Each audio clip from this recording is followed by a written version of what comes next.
Are you an online ESL teacher working for a Chinese company or thinking of working for a Chinese company? If so, I have a really important message to share with you today, as a new policy change may change ESL as we know it in China. In today's video, I'm going to quickly explain what that new policy in China is, the best and worst case scenarios of what is going to happen, and what are the best steps to take in order to protect yourself and continue to thrive as a teacherpreneur.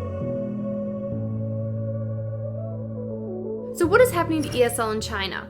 Well, last month, China issued some new policies that would put regulations on all of their after-school tutoring programs for the private education industry. According to foreignpolicy.com, the rules include requiring tutoring and education services firms to convert to nonprofit status, banning core curriculum tutoring aimed at passing exams during weekends, vacations, and forbidding foreign criteria or hiring foreigners outside of China to teach remotely. So obviously this new policy, known as the 720 policy, is going to change things up in the ESL world, or we're expecting it to. I've included the article that I just quoted and some other helpful articles about the policy change in the description box below, and I highly recommend that you do some of your own research and reading. So you may be wondering though, why is this policy change even happening right now in China? There seems to be a range of reasons, but the main ones that I've read about is that the Chinese government is trying to alleviate the financial burden that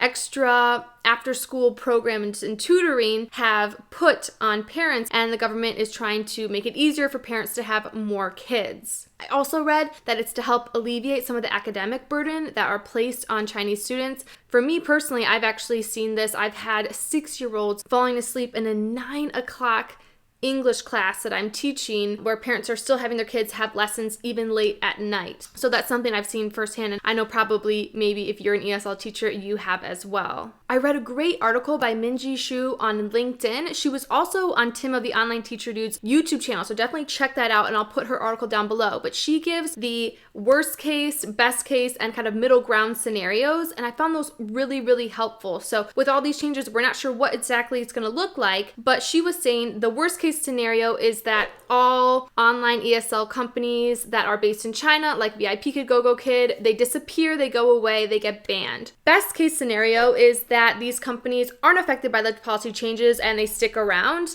And that middle ground, which she's saying she thinks is most likely, which I agree with, is that they're just going to look a lot different. They're probably going to decrease in hiring. Maybe the pay structures are going to change a bit. It's going to be a lot different than how it has been. So while we don't know right now exactly what the changes are going to look like, I can tell you what I've at least seen this week from my end. I have seen that referrals have drastically dropped even last month for GoGo Kid. I also saw the weekly update today for GoGo Kid. It only had info on workshops. Normally they have a lot more info than that.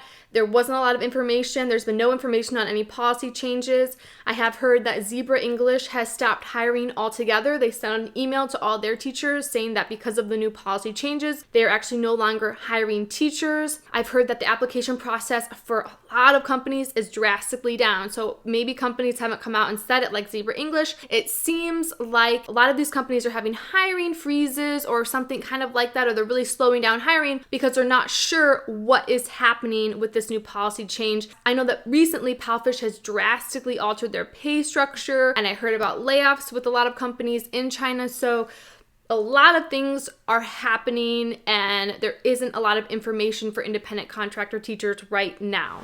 So because we're uncertain of the future, let's talk about the 3 things that you can do right now to help protect yourself and continue to thrive as an ESL teacher and as a teacherpreneur. My overall tip for online ESL teachers and this new China policy is don't panic, pivot. If you're a current teacher right now, I don't recommend that you take away all your hours from your company. Teachers are still getting bookings. If you still have a contract, you've probably seen that your students are still able to book with you. That hasn't changed yet. So I recommend still opening hours with your company, but adding on another ESL company outside of China. So for example, you could add on Cambly. I actually just got an email from Cambly today asking for me to promote their company, as they are based in San Francisco and they have students from all over the world. On their website, they say, on Cambly, you help people around the world build their English language skills in one-on-one lessons. You might chat with a university student from Brazil, a marketing professional from Japan, and an English enthusiast in Turkey, all in one day. So a lot of different students on Cambly. The pay is not quite as good as a lot of these other Chinese companies, but I would add on a company like Cambly outside of China. That's the first way to pivot. Now, the second way that I recommend for online ESL teachers to pivot is to add on a company outside of ESL, diversify in the type of contracts that you have. So, for example, I teach for a company called OutSchool. There, I don't teach ESL, I teach kids how to build YouTube channels. It's so fun. I make anywhere from $50 to $100 an hour teaching those classes. The difference with OutSchool is that you create your own curriculum, but the pay is a lot better. You are teaching more than one student at a time. Usually you actually can do one-on-one classes, but I recommend trying to find companies like OutSchool where you're able to still teach because that's what we love to do, right? But it's a little bit different. It's not ESL. And again, that adds even more stability. And my third recommendation for online ESL teachers to pivot is to start building an offer of your own that you have full control over. This is something that we're talking about in Scale to Success, the virtual summit for online teacher entrepreneurs, to learn the best ways to build passive incomes. We have 9 speakers with 9 workshops on all the top ways to build passive income as an online teacher. Definitely join the party if you're wanting to learn all those things. But regardless if you do or not, you should be building something of your own that you have full control over. Take the teaching skills that you have right now and be able to promote them in some way. Maybe that's digital resources on Teachers Pay Teachers. Maybe that's doing one-on-one coaching or having your own course or creating your own curriculum on Teachers Pay Teachers or on Etsy. There are so many things that you can do. And if you're wanting to get some ideas, definitely check out this video. That's really helpful in giving you some ideas and building up your own offer. So remember, don't panic.